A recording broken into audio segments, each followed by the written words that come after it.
বিশ্ব সিনেমার অন্যতম মর্যাদাপূর্ণ পুরস্কার অস্কার আর কয়েকদিনের মধ্যেই অনুষ্ঠিত হবে ৯৮তম একাডেমি অ্যাওয়ার্ডস অনুষ্ঠান। ইতিমধ্যেই রেড কার্পেট বিছানোর মধ্য দিয়ে শুরু হয়েছে শেষ মুহূর্তের প্রস্তুতি।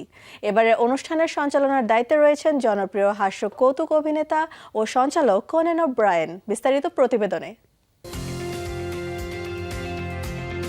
মধ্যপ্রাচ্যে বাড়তে থাকা উত্তেজনার প্রভাব এবার পড়তে শুরু করেছে হলিউডেও। আমেরিকা, ইসরায়েল এবং ইরানের মধ্যে চলা সংঘাতের আবহে ক্যালিফোর্নিয়ায় সম্ভাব্য ড্রোন হামলার সতর্কতা জারি হওয়ায় আসন্ন অস্কার পুরস্কার বিতরণী অনুষ্ঠানকে ঘিরে দেখা দিয়েছে নিরাপত্তা নিয়ে উদ্বেগ।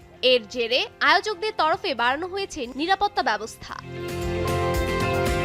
বিশ্ব সিনেমার অন্যতম মর্যাদাপূর্ণ অস্কার পুরস্কারকে সামনে রেখে ইতিমধ্যেই শুরু হয়েছে প্রস্তুতি। ১১ মার্চ রেড কার্পেট বিছিয়ে অনুষ্ঠানের শেষ মুহূর্তের প্রস্তুতি শুরু হয়। এবারে অনুষ্ঠানের সঞ্চালনার দায়িত্বে রয়েছেন জনপ্রিয় হাস্য কৌতুক অভিনেতা ও সঞ্চালক কোনান ওব্রায়েন। তবে জাঁকজমকপূর্ণ এই প্রস্তুতির মাঝেই সামনে এসেছে নিরাপত্তা সংক্রান্ত সতর্কবার্তা।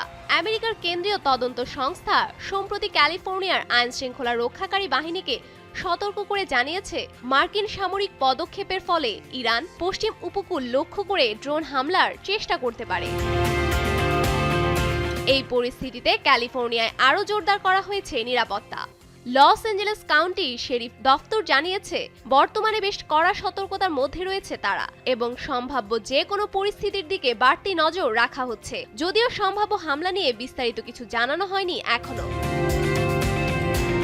এদিকে অস্কার অনুষ্ঠানের প্রস্তুতি নিয়ে আয়োজিত এক সাংবাদিক বৈঠকে নিরাপত্তা প্রসঙ্গে প্রশ্ন করা হলে অনুষ্ঠানের নির্বাহী প্রযোজক রাজ কাপুর জানান, অতিথি ও অংশগ্রহণকারীদের নিরাপত্তা নিশ্চিত করতে প্রশাসনের সঙ্গে যোগাযোগ রেখে কাজ করা হচ্ছে।